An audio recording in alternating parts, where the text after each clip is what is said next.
ফাহমিদুল ইসলাম এবং শাকিল আহাদ যেন প্রথম ২০ মিনিটের প্রতিচ্ছবি। সিঙ্গাপুরের রক্ষণে বারবার হানা দিয়েছেন, সুবর্ণ সুযোগ তৈরি করেছেন, কিন্তু গোল যেন মরীচিকা, অধরা। রাকিব হোসেন সুযোগ কাজে লাগাতে পারেননি। সিঙ্গাপুরও সমান তালে লড়েছে, অতর্কিত আক্রমণে দুটি বিদ্যুতের ঝলক দেখিয়েছে।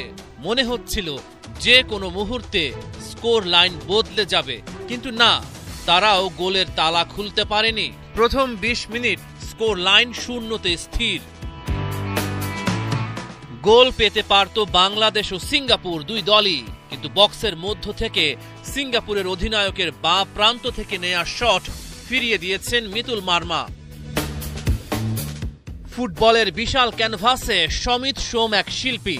প্রথমার্ধে অন্তত ৫ বার তার পা থেকে বেরিয়েছে অসাধারণ সব তুলির টান, আক্রমণের সূক্ষ্ম বুনন। তার বাড়ানো পাসগুলো ছিল নিখুঁত, মাপা আর ক্ষুরধার, কিন্তু রাকিব সঠিক সময়ে পা ছোঁয়াতে পারেননি।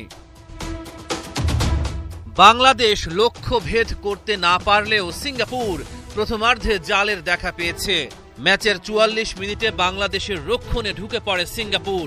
শট নেন সিঙ্গাপুরের সং উই ইয়াং। অনেক দূর থেকে দৌড়ে এসে গোল বাঁচানোর চেষ্টা করেছিলেন হামজা চৌধুরী, কিন্তু পারেননি। প্রথমার্ধ শেষে ১-০ গোলে পিছিয়ে বাংলাদেশ। ৫৯ মিনিটে ব্যবধান দ্বিগুণ করে সিঙ্গাপুর। স্কোরার ইহসান ফান্দি।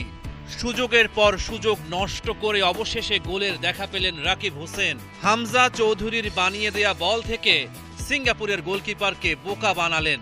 ম্যাচে ফিরতে একের পর এক আক্রমণ করতে থাকে লাল সবুজের প্রতিনিধিরা। সিঙ্গাপুর কোণঠাসা। ম্যাচের শেষ দিকে ডি বক্সের ভেতর ফাহিমকে অবৈধভাবে ফেলে দেন সিঙ্গাপুরের ডিফেন্ডার, তবে রেফারি পেনাল্টির বাঁশি বাজাননি। দুর্ভাগ্য বাংলাদেশের। জান প্রাণ উজাড় করে দিয়েছেন হামজা চৌধুরী, তিনিও বাংলাদেশকে সমতায় ফেরাতে পারেননি। ম্যাচের একেবারে শেষ মুহূর্তে তারিক কাজীর শক্তিশালী হেডার ঠেকিয়ে দেন সিঙ্গাপুরের গোলকিপার। দুরন্ত ফুটবল উপহার দিলেও এএফসি কাপের বাছাই পর্বের ম্যাচে সিঙ্গাপুরের কাছে ২-১ গোলে হেরে গেল বাংলাদেশ।